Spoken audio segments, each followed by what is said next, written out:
اس class میں کیسے اس کو سٹارٹ کیسے لے کے یعنی کیسے لے کے چلیں گے، اینڈ کیا کیا اس میں ہوگا، یعنی قرآن مجید کو ترجمے کے ساتھ پڑھیں گے یا اس کے ڈیپ اس کی تفسیر پڑھیں گے یا کرتی ہوں سمجھیں کہ گے؟ پہلے قرآن کی اپنی ایک سائڈ پہ زندگی چل رہی ہوتی تھی اور ہماری ایک علیحدہ زندگی چل رہی ہوتی تھی، لیکن اب اتنی خیر پڑھائی تو نہیں میں کہوں گی، لیکن اتنی ڈسکشن کے بعد یہ چیزیں مرج ہونے شروع ہو گئی ہیں. بینگ اے ہیومن اور پھر بینگ اے مومن، ہم یہ دیکھتے ہیں کہ اللہ تعالیٰ ہمیں کیا کہہ رہے ہیں اور اس سے ہمیں ہدایت کیا ملنی ہے. That's it. پریکٹسز کی طرف ہم نہیں جاتے، اس لیے کہ پریکٹسز جو بھی سیکٹ کر رہا ہے، جیسی بھی کر رہا ہے، وہ کہیں نہ کہیں قرآن و سنت سے ماخوذ ہے، اور اتنی گنجائش ہے جتنی گنجائش پہ قرآن وہ کر مجید رہے کا ہیں. ترجمہ اس میں قرآن مجید میں اردو میں آپ پڑھتے ہیں تو اس کا کوئی اس کی بیک گراؤنڈ بھی ہوتی ہے، اس کا کوئی پیچھے سے ہوتا ہے کہ یہ کس موقع پہ نازل ہوئی، اور اس کے آگے اور پیچھے جو بھی اس کی سٹوریز تھی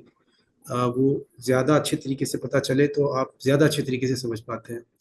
اور پھر جو کانٹینٹ انٹرنیٹ پہ بھی بہت زیادہ ہوتا ہے، اور ایک اتنی زیادہ کنفیوژن کریٹ ہو گئی ہوئی ہے جو ڈفرینٹ سیکٹس میں کہ جی بریلوی وہ یہ کرتے ہیں، اہل حدیث یہ ہم کرتے ہیں. ہماری اپنے آپس کی انڈرسٹینڈنگ اس طرح کی ہے کہ ہم بہت کیجولی کچھ بھی بولتے ہیں، تو اگر آپ ٹریڈیشنل قرآن کلاس ایکسپیکٹ کر رہے ہیں نا تو یہ شاید نہ ہو، اور ہو سکتا ہے کہ آپ جو کلیئرٹی چاہ رہے ہیں سوالوں کے جواب ملنے کے بجائے اور آپ کو سوال مل تو جائے. اس کی اتھینٹسٹی کا بھی نہیں پتہ. جیسے صحیح مسلم صحیح بخاری کے بارے میں کہا جاتا ہے کہ وہ متفق علیہ ہے، سارے سیکس اس کو وہ کرتے ہیں، بٹ اسٹل اس کے بارے میں سب نے بہت کنفیوژن. سیکھا ہے، جس کو ریحان صاحب نے نرچر کیا ہے ہمارے اندر، وہ پیورلی قرآن کی آیات کے اوپر تبصرہ ہے، اپنا اپنا تبصرہ ہمارا، اور our understanding and what we feel. And then Rehan صاحب gives it, he makes it beautifully aligned with all the thought processes. اور اس میں اگر مسلمان ہیں تو وہ مسلمان صرف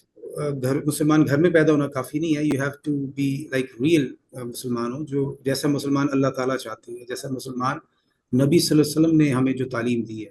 اگر مسلمان ایک دن دیں آپ، جس دن ہم پڑھیں گے آپ کو سمجھ آ جائے گی انشاءاللہ.